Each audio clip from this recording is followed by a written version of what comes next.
A esta hora de los jueves, la ruta nos lleva a un lugar, a una historia, a un momento, nos lleva a nosotros mismos porque nuestras Islas Malvinas forman parte de nuestro territorio patagónico, de nuestro territorio argentino y latinoamericano. Así que los jueves tenemos esta Ruta Nacional Malvinas que nos permite el encuentro, la historia, el conocimiento, la difusión. El trabajo central de todo esto lo realiza Rubén Russo desde Berazategui, allí en el conurbano bonaerense, a quien le damos las buenas noches. Hola, Rubén. ¿Cómo estás, Sergio? Buenas noches. Buenas noches a la audiencia. ¿Cómo están? Bien, muy bien. Bueno, estamos en Las Flores, provincia de Buenos Aires, y estamos en Comodoro Rivadavia, así que le vamos a dar también primero las buenas noches a Magalí, que está allí en Comodoro, y luego a José Luis Dorney, que está en Las Flores. Adelante, buenas noches. Hola Hola, Magalí, ¿cómo te buenas va? noches. Hola, ¿cómo te va, Sergio? Bien, muy bien. Estaba mirando que es una preciosa noche en Comodoro. No tenés viento, tenés un cielo impecable a esta hora. Por suerte, un día tenía que tocar. Veníamos de días con mucho viento, así que bueno, ahora parece que este fin de semana nos toca disfrutar. Totalmente, totalmente. ¿Y cómo está la noche en Las Flores, José Luis? Hola, buenas noches, ¿qué tal? ¿Cómo estás, Sergio? ¿Cómo estás, Magui? Bien. Acá está linda la noche, Hola, ¿cómo? no hace frío. ¿Cómo andás, Magui? Bueno, ustedes se han visto hace como 38 años. Magalí era muy pequeña, tenía 5 años, y José Luis era un soldado. Pero ha sido Rubén Russo el que empezó a buscar la historia y bueno, y quiso que la compartiéramos. Rubén, Sí, es verdad y estoy muy contento y muy agradecido con ambos por la predisposición que tuvieron inmediatamente. Me dijeron que sí a la propuesta. Este, y bueno, esta historia la conocí un poco por casualidad. Es una historia muy reciente. Es una historia, si no me equivoco, ellos me sabrán corregir, de fines de abril, primeros días de mayo de este año. Bueno, ahora cada uno va a contar su parte, y en una de las charlas que tuve con Violeta Martínez de Puerto Deseado, que también ha colaborado conmigo con tantas otras cosas como la nota del avión de Jaramillo y demás, me hace conocer esta historia. Estábamos hablando de lo que era el primer programa, nuestro primer programa sobre Malvinas. Y bueno, absolutamente ni bien la conocí, quedé enamorado de la historia, de esa foto tan genial que fue la que provocó, digamos, toda esta movida que ahora ellos van a contar. Y realmente es una historia que vale mucho la pena, porque no tiene que ser una historia que se refiera a la contienda o al combate de Malvinas, sino también en ese contexto un montón de cosas que sucedieron en los alrededores, en otras circunstancias. Y bueno, esta es un gran ejemplo de ese tipo de historias, y un gran ejemplo de una historia de amor, ¿no? La verdad que esa es la sensación que me da a mí. Magalí, ahí tenemos la foto, pleno invierno en San Julián en 1982. Bueno, vos tenés hermanos, así que en tu casa la situación de guerra se estaba viviendo en forma especial también, ¿no? Sí, mira, yo comento, yo en esa época tenía 5 años. En mi casa éramos mi papá, mi mamá y éramos tres. Los tres mayores ya, bueno, habíamos nacido, después vinieron dos hermanos más. Eh, mm, en esa época, en el 82, nosotros lo vivíamos, como yo explicaba. tenía 5 años, no sé si entendía la magnitud de lo que estaba pasando, pero sí se sabía que no era algo bueno, que vivíamos bajo, no sé, miedo o tensión, estábamos todo el tiempo a la expectativa de qué podía llegar a pasar. Eh, yo contaba una situación, tener que tapar las ventanas, eso lo recuerdo, lo recordé siempre. Mi mamá llegaba al toque de queda, que era cuando bajaba la luz del sol, y mi mamá tapaba las ventanas con una frazada para que no... El pueblo tenía que quedar a oscuras. Una vez que los bomberos tocaban la sirena, que era el toque de queda, el pueblo tenía que quedar a oscuras, no se podía ver ninguna luz encendida.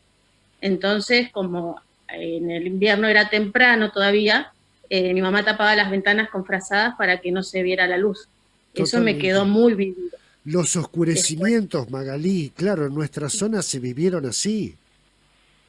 yo por ahí planteaba, yo digo, en Buenos Aires se vivía, o más al norte del país, se vivía como con patriotismo, y no digo que en el resto no, pero nosotros lo vivíamos con angustia más que con patriotismo, lo vivíamos como, ay, ¿qué es lo que pasa? ¿Cómo nos teníamos que acostar? ¿Cómo nos teníamos que levantar? El día a día era diferente. Sí, sí. Y ya te digo, tenía 5 años y lo podía ver.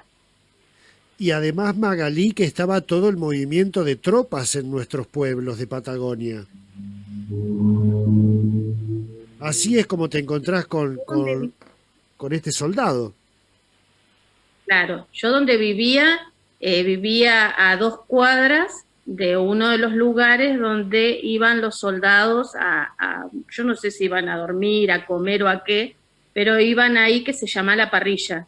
Yo vivía a 2 cuadras de ese lugar, y por eso con mi mamá llevábamos siempre, ya digo, pan casero, torta frita, lo que se podía acercar se acercaba, porque sabíamos que de ahí iban directamente a las islas y ya no sabíamos después cómo les iba a ir.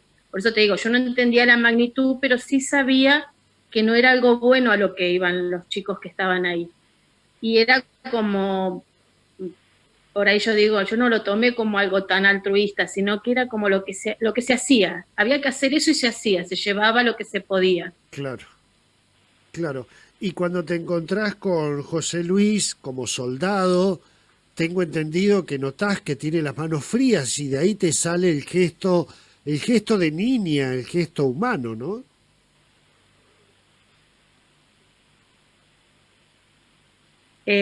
Bueno, eso lo recuerda bien José Luis, porque, bueno, él era mayor que yo.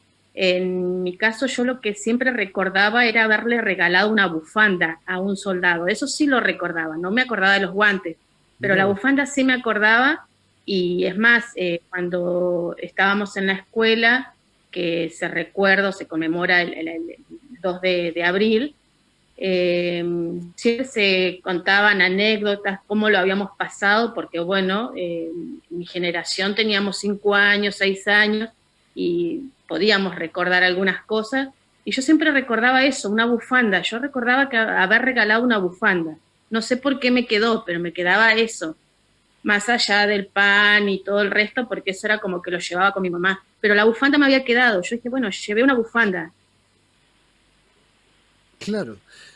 José Luis, ¿cómo es que vos desde Las Flores terminás en ese invierno en San Julián con uniforme del ejército? Bueno, mira, Sergio, yo en realidad yo estaba haciendo servicio militar en la base aérea de Tandil, en la Fuerza Aérea estábamos nosotros. Ajá, Y en la Fuerza Aérea no somos muchos los soldados, éramos 300 y pico de soldados en la base aérea. Y en un momento, cuando ya había empezado el conflicto, si bien el conflicto empezó el 2 de abril, nosotros el día 26 de abril, cuando salimos de una guardia, nos dicen que tienen que elegir 30 soldados que van a ser movilizados, que no sabían a dónde, ni los jefes sabían a dónde nos llevaban. Y bueno, en todo ese revuelo caemos 30 soldados ese día 26 y nos eligen nos dan toda la ropa, todos los elementos que teníamos que llevar a donde nos movilizaban. Y en la madrugada del 27 nos despiertan tipo 2 de la mañana o 3, no me acuerdo qué hora era, y bueno, nos llevan en un colectivo hasta el aeropuerto de Tandil, y bueno, ahí tomamos un avión, un F-28, y nos llevan a San Julián. O sea, nos enteramos a dónde fuimos cuando llegamos, cuando aterrizamos, aterrizamos, todavía era de noche, preguntamos a unos soldados que estaban apostados y preguntamos dónde estamos y nos dijeron en San Julián. En realidad nosotros fuimos, la función nuestra éramos de la policía militar, y la función nuestra era justamente custodiar los aviones, la pista, los hangares, que no fueran atacados por los británicos, que eran lugares claves, ¿no es cierto? Y bueno, y ahí fue que llegamos el día 27 de abril, y bueno, estábamos un día en el aeropuerto de guardia, 24 horas, y al día siguiente teníamos un descanso de guardia, que le llamaban descanso de guardia, pero en realidad hacíamos guardia en San Julián, ¿no es cierto? Claro. Magalí, a mí lo que me impresiona es cómo un gesto de pequeña quedó tan marcado en una persona, ¿no? Que te venís a enterar a los 30 y pico de años que ese gesto había quedado tan grabado en José Luis. Han pasado los años, José Luis, ¿y por qué fue que quisiste buscarla, encontrarla a quien te había regalado esos guantes? Y la historia fue que yo cuando estuve en San Julián, mi mamá me había mandado, yo calculo que era en mayo, más o menos, mediados de mayo, me mandó una cámara Kodak que yo tenía de esas antiguas, y yo iba sacando fotos cuando había nevado, lugares, cosas claves, los lugares de guardia, iba sacando fotos de los aviones, y cuando estábamos de descanso de guardia salíamos por San Julián, y yo salía con la cámara. Y bueno, en una de esas salidas fue que, bueno, Magalí una señora se acerca a otro soldado y a mí, nos dice que la hija nos quiere regalar algo. Ella me da la mano y bueno, yo no recordaba lo de la bufanda, pero la bufanda sí es la que tengo puesta ahí en la foto. Me acordaba me quedó grabado los guantes, porque ella me insistió y me los quedé. De hecho, estoy haciendo guardia en varias fotos con los guantes puestos. Pasó el tiempo, nosotros tenemos un grupo de los soldados que fuimos a San Julián y los que quedaron en Tandil, que siempre todos los años nos juntamos, y en muchos encuentros, cada uno cuenta anécdotas, cosas que le han pasado, y yo comenté este caso de la nena que me había regalado los guantes y que le había sacado una foto. Y bueno, y que yo cada 2x3 sacaba una caja donde tengo fotos y tenía los guantes, y cada 2x3 pensaba, qué lindo sería encontrar a la nena, ¿no? Pero era una cosa media locada mía, nomás no me imaginaba nunca. Claro. Y ahí fue como 3 compañeros dijeron, la vamos a encontrar. Y ellos empezaron, tres compañeros empezaron a trabajar en forma independiente, cada uno por su lado, tratando de indagar si podían encontrar datos, hasta que justo el mismo 27 de abril, justo a los 38 años que nosotros habíamos ido a San Julián, es que me llama uno de los compañeros y me dice, encontramos la nena. Yo realmente quedé impactado, ¿no? Con la noticia, no lo podía creer. Y a los pocos minutos me volvió a llamar y me dijo, mirá, ya sabemos el nombre, tengo el teléfono, así que si vos querés te podés comunicar con ella. Y bueno, me acuerdo que era el 27 de abril, era tarde, eran 11 y pico de la noche, yo le mandé un mensaje a Magalí, le dije quién era, le dije que era muy tarde, que bueno, que me gustaría hablar con ella, pero si no era acorde el horario, la llamaba el otro día, y me dijo, no, llamame cuando quieras, y bueno, ahí fue que la llamé inmediatamente y estuvimos charlando como si no hubiéramos conocido toda la vida. ¿En La serio? verdad que muy sorprendidos los dos. ¿En serio fue así, Magalí, como si se hubieran conocido toda la vida? Sí, realmente sí, fue fácil. Te digo que fueron los nervios, porque, bueno, yo no tengo redes, no tengo Facebook, no tengo nada, no me gusta, así que por eso no lo tengo. Y empezaron a preguntarle a mis hermanos allá en mi pueblo, en San Julián, porque yo ya no vivo más allá, vivo en Comodoro.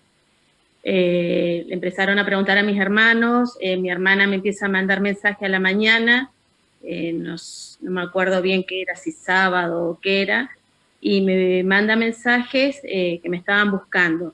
Entonces yo le dije a mi hermana que no diga nada, digo, no digas nada, ya se van a calmar, ya va a pasar todo. Y no pasó nada, fue peor durante el día, y al otro día le dije, mi hermano me llama y me dice, Maga, ya está, porque nos están mandando a todos nosotros mensajes, todo el mundo nos está preguntando. Y ahí fue que le dije, bueno, pásenle mi nombre, pero solo quiero hablar con el soldado, no quiero hablar con nadie más, le digo. Y bueno, eso fue como a las 11:00 de la noche, así que fueron 2 días que me tuvieron a maltraer los nervios. Eh, Trataba de pasar desapercibida, pero bueno, duró poco. Y bueno, pues, una vez que, que se hizo todo público fue todo más fácil. Incluso esa noche cuando hablé con José Luis fue como charlar con alguien que conocía de hace mucho, así que los nervios fueron quedando a un lado y ya te digo, las cosas se fueron dando mucho más fáciles. Totalmente. Rubén, Sí, nada, realmente la sigo escuchando la historia y a pesar de que ya la conozco y la repasé varias veces, digo, me sigue pareciendo realmente increíble, ¿no? Por un montón de cosas, por cómo se dan, por esa decisión que le aparece a José Luis de buscar a Magalí, por haber conservado él los guantes, podría haber conservado algún otro tipo de cosas, sin embargo entre las fotos conserva los guantes, esto de que charlan y sienten que se conocen desde hace muchísimo tiempo. La verdad tiene muchas aristas de magia esta historia, y la verdad que cuando veo la foto la veo y sabiendo la historia me emociona muchísimo. Bueno, no, preguntarte también, Magalí, ¿cómo lo toma tu familia? Ellos, digamos, hasta lo que entiendo, no sabían nada del tema.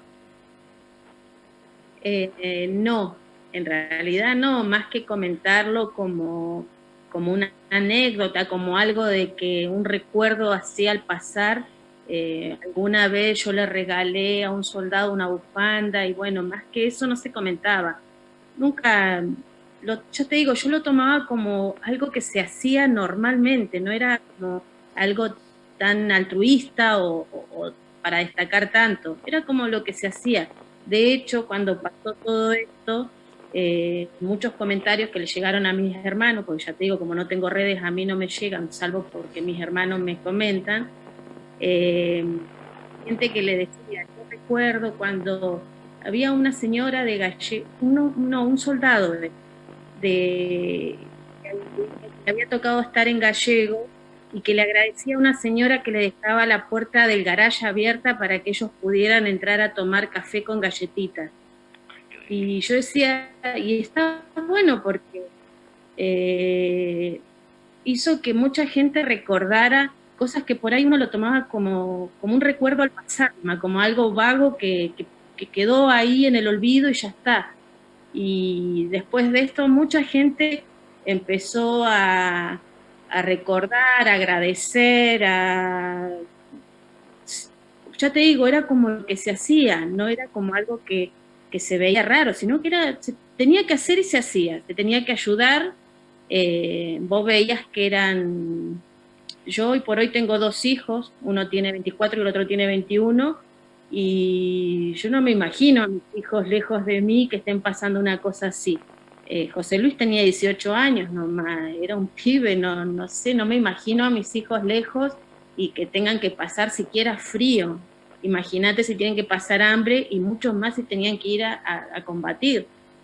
Pero bueno, en esa época la gente ayudaba y no miraba, tenías que hacerlo. Y todo esto hizo que surjan muchas historias, y ya te digo, yo porque se las comentan a mis hermanos en su Facebook, después y mi hermano me manda a mí enseguida la captura, y mira, Maga, lo que me mandaron, y así estamos. Pero fue movilizante la historia, fue movilizante recordar igual, porque también después hablando con mi hermana, con Lorena, que es la que me sigue a mí, ella me hizo recordar otras cosas que por ahí uno las tenía ahí, pero como uno no las comenta, no te vienen frescas a la memoria. Claro. Y después de todo esto, charlando con ella, recordar otras cosas más. Por ejemplo, de tener, nosotros en ese tiempo teníamos un Chevrolet 400 y mi papá lo tenía cargado, el baúl, con ropa y con comida, por si pasaba algo, nos subían a nosotros, porque nosotros dormíamos vestidos en esa época, porque San Julián de Malvinas está muy cerca, está a 600 kilómetros, 600 y algo, y mi papá y mi vieja nos acostaban sin zapatos, pero el resto era vestido. Cualquier cosita nos agarraban y salíamos. Era cuestión de estar todo el tiempo alerta. Entonces todo eso esta historia fue recordar esas cosas, refrescar esos recuerdos que por ahí habían quedado en el pasado, pero bueno. Y después la gente que empezó a agradecer el recuerdo y a recordar ellos mismos lo que habían pasado en esa época. Totalmente, porque además, Magalí, en nuestros pueblos se vivió así como vos decís. José Luis, allí en Las Flores, yo soy de Olavarría, conozco bastante esa zona, en el centro de la provincia de Buenos Aires, en Las Flores, más allá de que supieran que vos estabas en Malvinas, el resto de las ciudades no lo vivieron como lo vivimos aquí en Patagonia, ¿no? ¿A vos qué te parece? Claro, no, en el resto del país se vivía con euforia, como yo siempre digo, como cuando se festeja cuando juega Argentina al fútbol. La gente estaba contenta, pero yo creo que ninguno tomaba dimensión de lo que se venía. Eran momentos muy difíciles, solamente las familias de uno realmente se daban cuenta de lo que estábamos viviendo. Para mi viejo, por ejemplo, tener un hijo tan lejos, yo en un momento, cuando empezó la guerra, para tranquilizarla a mi vieja le decía que no, que nosotros los soldados de Fuerza Aérea no éramos movilizados, que era lo que nos decían siempre. Pero ¿qué pasa? Que claro, no somos movilizados porque no vamos al frente como va un soldado de tierra, de ejército. Pero claro, fuimos movilizados porque íbamos a cuidar los aviones. O sea, era sí o sí nos tenían que llevar. Y era muy difícil, sí. En la Patagonia realmente se vivió la guerra, porque en la Patagonia lo vivió el ciudadano común, con los oscurecimientos, con las alarmas. La alarma sonaba a cualquier hora del día cuando se acercaba un avión a la zona o un barco que era captado por el radar, automáticamente sonaba la alarma fuera de la hora que fuere. Y nosotros, si andábamos en Puerto San Julián caminando, teníamos que correr al gimnasio municipal, que era donde descansábamos cuando estábamos ahí, y se vivían momentos de mucha tensión, el pueblo vivía mucha tensión. Por eso yo creo que el pueblo era tan solidario. Yo siempre estoy agradecido no solamente al gesto de Magalí, sino a dos familias que conocí ahí, la familia Orozco y la familia Garzón, que nos ayudaban mucho a 2 o 3 soldados que íbamos siempre a comer, a tomar mate, nos daban torta, compartían con nosotros como si fuéramos hijos de ellos, nos dejaban entrar a la casa y gracias a Dios a todas estas notas que hubo, pude encontrar a estas 2 familias que lo vieron, se comunicaron conmigo y bueno, tengo contacto ahora con las 2 familias que ahora están en la provincia de Buenos Aires. Lógicamente por la pandemia no los he podido ver, pero ya dijimos que cuando pase todo esto del coronavirus podamos encontrarnos. Claro. José Luis, bueno, San Julián fue una de las bases desde donde salían y volvían nuestros aviones en misiones, ¿no? Hacia Malvinas, Exacto. hacia la flota. Hemos relatado aquí varios de los ataques que se hicieron y partían de Gallegos o de San Julián. Y era toda una emoción cuando ustedes veían que volvían, ¿verdad? Sí, nosotros principalmente cuando nos tocaba de guardia en el aeropuerto, veíamos cómo salían los aviones, cómo volvían al tiempo, volvían algunos prendidos fuego, otros todos agujereados, otros no volvían, que nosotros a veces pensábamos que no volvían porque los habían derribado, a veces no lo derribaban, sino que por ahí, en vez de volver a San Julián, se iban para Río Gallegos o Comodoro. Claro. Pero nosotros continuamente estábamos contando los aviones, viendo lo que pasaba. Sí, era bastante complicado estar en el aeropuerto porque aparte, lógicamente, nosotros nos llegaban información de lo que eran los burkas. Decían que eran, no solamente aparte de ser soldados, eran muy sanguinarios. No sé si nos decían como para que estuviéramos más alerta o realmente era así, pero para un chico de 18 años que te digan eso no era nada grato, ¿no? O sea, Imagínate. uno estaba en continua tensión, y principalmente a la noche. En el día más o menos uno la pasaba, pero en la noche era muy difícil hacer guardia ahí, hacía mucho frío. Yo siempre cuento que en Tandil hacíamos 2 horas, 3 horas, 4 horas en el verano hacíamos de guardia continuas para descansar más tiempo. Claro. En San Julián hubo veces que no podíamos estar más de media hora parados afuera de la intemperie, porque era insoportable el frío. Y aparte las noches muy cerradas, que no veíamos nada, o sea que se pasaba bastante difícil. Magalí Triviño, yo te agradezco muchísimo que nos hayas acompañado en este programa.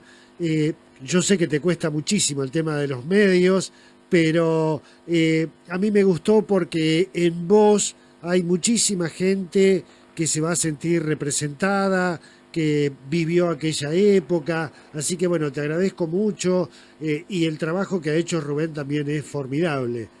Rubén, ¿la despedimos a Magalí? Sí, Magalí, bueno, obviamente muchísimas gracias, muy agradecido, la verdad, estuviste muy bien y bueno, esto contar esta historia, la verdad que me pareció una genialidad. Desde ya, muchísimas gracias. No, por favor, gracias a ustedes. Y bueno, Rubén cuando se comunicó también fue muy simpático, así que bueno, ni un drama, yo no tengo problema. Como dice José Luis, yo para hablar no tengo drama, el asunto es salir adelante de todos, ese es mi problema. Pero después de hablar no tengo problema para hablar. Bueno. Fue un placer hacer una cosa para ustedes. Muchísimas gracias. José Luis, la verdad que también, como le decíamos a Magalí, en vos, en esta búsqueda, en este reconocimiento y en cómo quedó marcado en tu vida ese gesto de esa niña, en vos también hay muchísimos soldados, muchísima gente que participó en la guerra y que se va a sentir representado. Sí, yo creo que sí. En el caso nuestro, por ejemplo, esta historia, en todos los soldados que hicimos el servicio militar en Tandil, en la base aérea, cuando salió esta nota, estaban todos compenetrados mirando las notas en los canales o en las radios, porque ellos sentían que era propia. Lo que me pasó a mí con Magalí es como que les pasó a todo el grupo. Entonces, para todo, indistintamente que hayan ido al sur o no, hay compañeros nuestros que quedaron en la base de Tandil cuidando y que iban a quedar como relevo nuestro, nada más que terminó la guerra y no pudieron ir. Y todos ellos también se sienten identificados, disfrutaron de la nota y vivieron también momentos muy difíciles, porque en la base de Tandil también se temía de que hubiera intento de ataques, porque era una base también estratégica, ¿no? A pesar de que estaba lejos de Malvinas, como los ingleses querían destruir las bases principales nuestras, que era donde estaban los aviones, el riesgo estaba. Así que para todos los soldados, compañeros, y de otras bases también, como los de Mendoza que estaban con nosotros en San Julián, creo que todos se deben sentir identificados cuando aparece algo así. se me ha hecho tarde, me tengo que volver de Comodoro, me tengo que volver de Las Flores, me tengo que volver de Berazategui, Rubén. Bueno, obviamente agradecerles a los dos nuevamente, a Magalí y a José Luis. Me quedo con esto de la solidaridad que decía José Luis, que contaba de la gente allá, algo muy característico nuestro en este tipo de situaciones o situaciones de catástrofe, de dolor, ¿no? de argentino. Y esto que también decía Magalí, ¿no? De cuánto de esta historia, cuántas otras historias puede empezar a despertar, ¿no? Que fueron muy parecidas y digamos puede ser una chispita que encienda varios otros fuegos.